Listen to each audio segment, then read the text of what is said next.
It began with whispers, faint, trembling voices that carried through the dusty streets of Kwelu, a quiet farming village where life was supposed to be simple. Chickens clucked in the morning, children laughed in the fields, and the church bell was the loudest sound most days. But one night in 2019, that peace shattered. A scream tore through the darkness. When villagers arrived with lanterns, they found something so horrifying it would haunt them forever. A teenage boy's body, mutilated, his blood spilled in patterns on the earth like some ritualistic script. The next morning, one word gripped the village like a vice. Kwelu had always lived under a quiet tension. For years, strange disappearances were brushed aside as city kidnappers or bad spirits. Farmers swore they sometimes saw cloaked figures in the forest at night, carrying lanterns, moving in lines like silent shadows. But no one dared speak too loud. Fear was stronger than curiosity. The boy who died, Chike Obi, just 16, was the son of a local carpenter. His body was found near an abandoned shrine in the forest, an area children were forbidden to enter. His neck bore deep cuts, and on his chest, carved with chilling precision, was a symbol that no one recognized. At dawn, the police arrived, led by Inspector Joseph Ikenna, a seasoned officer with a reputation for exposing ritual killers in nearby towns. He was met with a wall of silence. Nobody wanted to talk. Nobody wanted to admit what they had seen. Until an old woman finally whispered, "This is the work of the Brotherhood." The Brotherhood was the name locals had given to a rumored cult that operated in secret, drawing in young men with promises of wealth, power, and protection. Most dismissed it as old wives' tales. But Chike's murder forced everyone to reconsider. The autopsy confirmed what many feared: Chike had been alive when the ritual began. His blood had been drained, collected in a calabash. There were bruises around his wrists, suggesting he had been tied down. Inspector Joseph studied the crime scene carefully. He noticed the way the symbols were carved, the ritualistic positioning of the body, and the nearby remnants of candles melted into the dirt. But then came the first twist. Villagers swore they had seen David Nwosu, the respected son of a wealthy trader, sneaking into the forest that same night with two other young men. David was handsome, educated, and on track to inherit his father's business. Why would he be near the shrine? When the police arrested him, David said only one thing, his voice cold, almost rehearsed. "You cannot stop what has already begun." Word spread quickly. Fear grew like wildfire. Families locked their doors at night. Mothers pulled their children from school. David's arrest was supposed to bring calm. Instead, it ripped the village apart. His father hired the best lawyer from the city, insisting his son was innocent. But the evidence piled up. A blood-stained knife was found buried behind David's house. His phone records showed late-night calls to two other young men, Emeka Okoro and Samuel Dyke. Most damning of all, a witness claimed to have seen David standing near the shrine, his hands glowing red in the firelight.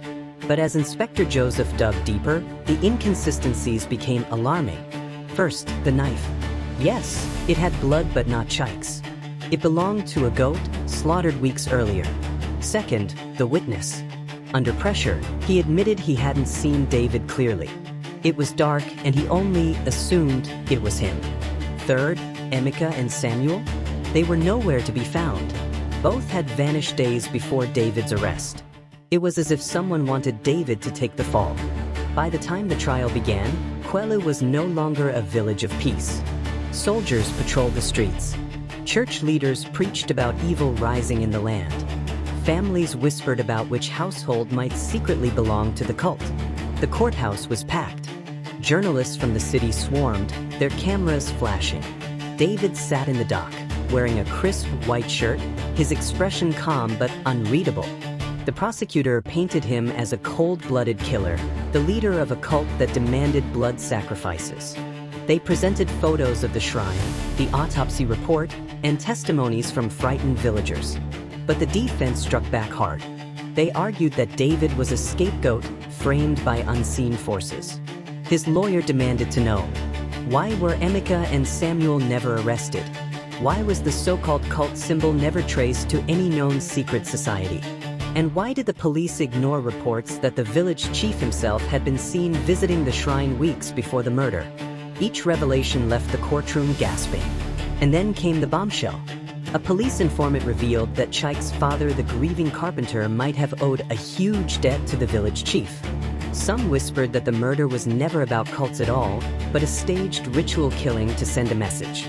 Just when the case seemed to be collapsing, Inspector Joseph received a brown envelope slipped under his office door one rainy night.